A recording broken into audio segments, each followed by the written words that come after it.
කාරුණික වාසනාවන්ත පින්වතුනි, මේ අවස්ථාව තුළ බලාපොරොත්තු වෙන්නේ ඊටමත් වටිනා කියන පුණ්‍ය කර්මයක් මේ නිවස කේන්ද්‍ර කරගෙන ඉෂ්ට සිද්ධ කරන්නට ආරම්භ කරන්නට. මේ කරුණාකාරණා ගණනාවක් මූලිකත්වයේ තබාගෙනයි මේ උතුම් වූ පින්කම සූදානම් කරගන්නට යෙදුනේ. මේ හමුන අවස්ථාවක මේ දින ගණනාව පුරාට මුන්වහන්සේ ඊටමත් ධර්ම දේශනා ගණනාවකට සම්බන්ධ වෙන නිසා අපිට කාලයක් වෙන් කරගන්න අපහසුයි කියන බව සිහිපත් කළා. ගෞරවයෙන් ලෙන්ගත භාවයෙන් යුක්තව ඒ ආරාධනාව බාරගෙන අද දවසේ මේ උතුම් පින්කම සාර්ථක කර දීම සඳහා උතුම් දේශනා පැවැත්වීම සඳහා වැඩම කරන්නට යෙදුණා. අප කෙරෙහි අනුකම්පා යුක්තව අප ආරාධනා පිළිගෙන වැඩම කරන්නට යෙදුණ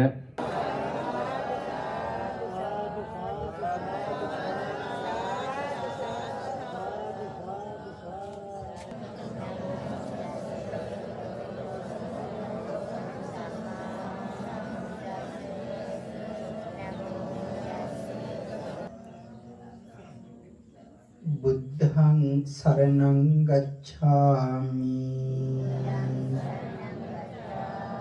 ධම්මං සරණං ගච්ඡාමි සංඝං සරණං ගච්ඡාමි.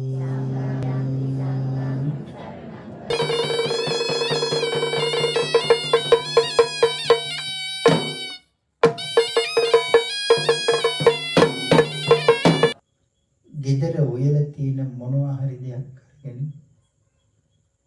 යාළුවන්ටත් එක්ක උයලට යන්න ඕනේ. කුස්සියට ගිහින් බලහම එදා උදේට හදාපු පිට්ටු ටික තමයි ඉතිරි වෙලා තියෙන්නේ. පාති වැඩම කරනවා. මල් නෙල ඉන්න ඇය බුදුරජාණන් වහන්සේව දකිනවා. බබලි ෂඩ්වර්ණ බුද්ධ රශ්මී ජාලාව වක්කර දුර ඈත ඉඳලා බලන කෙනෙකුට භාග්‍යතුන් වහන්සේව පේන්නේ කොයි වගේද? රත්තරන් පර්වතයකින් රත්තරන් වෑහිනවා වගේ කියලා සඳහන් කළා. සවනංගන බුදුරැස් අද අපි දකින විදිහට නෙමෙයි පින්නතුනි තියෙන්නේ. චිත්‍රයකට රූපයකට නගන්න බෑ කියන කාරණාව පැහැදිලි කරලාම තියෙනවා. බුදු බණේ ඇයි දකින්නේ? කුඩා කාලයේ ඉඳලා පින ඉස්මතු වීම සංසාරේ පුරුදු කරාපු පුණ්‍ය ධර්මය මතුවලා ඇයට හිතෙනවා දෙලිහි වැඩම කරන බුදු පියාණන්ට මොනෝ මේ බරණැස් රජුරෝ රජකම් කරන කාලේ දිලිඳු පවුලක මහබෝසතාණන් වහන්සේ දුප්පත් ඉපදුනා. පවුලේ බර කරට වැටුණා. පවුල රැකගන්න ජීවිකාව කළා. ආන්ගේ අතරේ එක සිටුවරයෙක් කුලී වැඩ කරමින් ජීවත් වුණා. කීයක් හරි හම්බ කරගෙන කැම ටිකක් හොයාගන්න පුළුවන් කඩේකට ගිහිල්ලා සල්ලි වලට හරි අරගන්නේ. නමුත් මේ උතුමන් වහන්සේලා මිල මුදල් පාවිච්චි කරන්නේ නැහැ. වළඳන්නේ දවසට එක වේලයි. කාලඟටවත් ගිහිල්ලා ඉල්ලන්නේ. තමන්ගෙන් ජීවිත යුතුයකම් වගකීම් ඉටු කරන්නේ. බරණැස් රජුරෝ රජකම් කරන කාලේ දිලිඳු පවුලක මහබෝසතාණන් වහන්සේ දුප්පත් ඉපදුනා. පවුලේ බර කරට වැටුණා. පවුල රැකගන්න ජීවිකාව කළා. ආන්ගේ අතරේ එක සිටුවරයෙක් කුලී වැඩ කරමින් ජීවත් වුණා. එසේ වඩින්නා වූ පසේ භාග්‍යතුන් වහන්සේලා දිහා බලා මේ තරුණ දුප්පතා කල්පනා කරනවා, මගේ බඩේ වේදනාවට වඩා පසේ භාග්‍යතුන් වහන්සේලාගේ කුසේ වේදනාව ගැන මං කල්පනා කරලා මට ලැබෙන්න තියෙන සැපය මං උන්වහන්සේලාට පූජා කළාම උන්වහන්සේලා තව ටික දවසක් හරි ජීවත් වෙනවා නම් ඒ මම නිසානේ කියලා සතුටු වුණා. එහෙනම් මම ඒකේ විදිහට තමන් කරගත්ත පින්කම මතක් කර කරම හිටියා. බොහෝ කාලයක් ජීවත් වුණා. සඳහන් කරනවා වයසට ගිහිල්ලා ලෙඩ ඇඳට පැටිලා මරණයටපත් වුණා. මේ විපාකය කිසිම කෙනෙක් රජුරවන්ට ද්‍රෝහි වෙන්න තරම්වත් උත්පත්තියක් ලැබලා නෑ කියලා සඳහන් කරනවා. මත්පැන් හලේ ඉඳගෙන මත්පැන් බොන මිනිහගේ සෙනෙහස අලුත් අම්මා කෙනෙකුගේ කුසෙන් එලි බහින අලුත්ම නැවුම් උපදින පුංචි දරුවෝ පැටියගේ සෙනෙහස බරණස් රජුරව ලබන්නේ. එයි පිට්ටු කැබලි 4ක් පූජා කරාපු විපාකෙ පිනේ. එනම් සැපය පූජා කරපු එකේ පිනේ. මෙනෙහි කරද්දී ඇති වුණ සතුටට රජුරුවන්ගේ කටින් ගාථා 2ක් පිනතුනි භාග්‍යතුන් වහන්සේ සඳහන් කළා මේ ලෝකේ ඉන්නවා බුද්ධෝත්පාද කාලයක නෙමෙයි අබුද්ධෝත්පාද කාලයක දන් දුන්නා. නිති පන්සිල් ආරක්ෂා කරමින් පොහොය 8 සිල් ආරක්ෂා කරමින් රජුරෝත් රාජදේවියත් තමන්ගේ ඇමතිවරු පිරිසත් සියලු දෙනාම ජීවිත ගත කරලා කරුණිය කරයින් පස්සේ මේ ජීවිතයේදී යශෝදරා මහරහත් තෙරණින් වහන්සේ රාහුල මාතාවයි කියලා සඳහන් කළා. මහණෙනි එදා බෝසත් මහ රජතුමා නම් වෙන කවුරුත් නෙමෙයි සියලු රටවැසියන්ව දානින් කුළු ගන්නලා එම මෑණියන් ප්‍රධාන සියලු දරු පිරිසට ඔබට මේ වගේ උතුම් මහ පින්කම සහ සංවිධානය කළ නිර්මාණය කරගන්න උදව් උපකාර කළ ලොකු කුඩා තරුණ බාල මහලු වැඩිහිටියමට විචිත්‍රවත් ආකාරයෙන් ධම් සභාව නිර්මාණය කරගන්න උපකාර කරපු හැමට බලවත් සෙනෙහසින් මුතුකුඩ දරාගෙන සංඝ රත්නයේ වැඩම කරවා පහින්සකින්ට දෙපා දෝවණය කරමින් සෙනෙහසින් තුන් සංඝ රත්නයේ පුදා වස්සතු කාලේන සස්්‍ය සම්පත්ති හෝතු ච පීතෝ භවතු ලෝකෝ ච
ඊටමත් වටිනා කියන පුණ්‍ය කර්මයක් මේ නිවස කේන්ද්‍ර කරගෙන ඉෂ්ට සිද්ධ කරන්නට ආරම්භ කරන්නට විශේෂයෙන්ම හේරත් මුදලාලි මහත්මයා ඒ මහත්මිය පවුලේ දූ දරුවන් ඥාතිකාරක ආදීන් හැමදෙනාම ඒක රාශි වෙලා තමන්ගේ ජීවිත ගමනට සිද්ධ කරගන්න බලාපොරොත්තු වෙන මොහොත.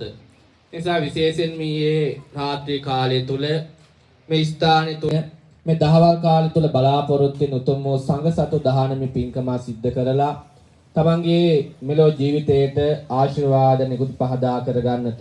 නිසා මම ඊයේ රාත්‍රිත් මතක් කළා වගේම පෙරත් මුදලාලි මහත්මයා ඉතාමත් ඕනකමකින් මේ පින්කම මාස ගණනාවක් පුරාවටම ඒ වගේම තමන්ගේ ජීවිතය තුළ ස්ථානයටත් ඒ වගේම විහෙරකර විහාරස්ථානයටත් සහ සම්බන්ධ වෙමින් විහාරස්ථානයන්හි පවතින කුදුමහත් කටයුතු වලදී තම ශක්ති ප්‍රමාණයෙන් දායකත්වය සංඝං සරණං ගච්ඡාමි ဒုတိယံ පි බුද්ධං සරණං ගච්ඡාමි ဒုတိယံ පි අතිගෞරවනීය පොඩි ආම්දුරන් වහන්සේ විසින් මේ මොහොතේ පිළිගන්නට යෙදුන වැඩම කළ වදාළ පූජනීය මහා සංඝ රත්නයන් අවසරයි දික්තිංගතුනි බොහෝමත්ම වැදගත් පින්කමක් ඉෂ්ට සිද්ධ කරන අවස්ථාව.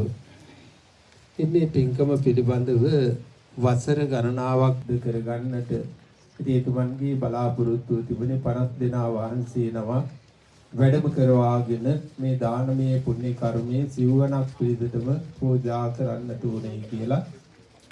නමුත් විමලාවතී මාතාව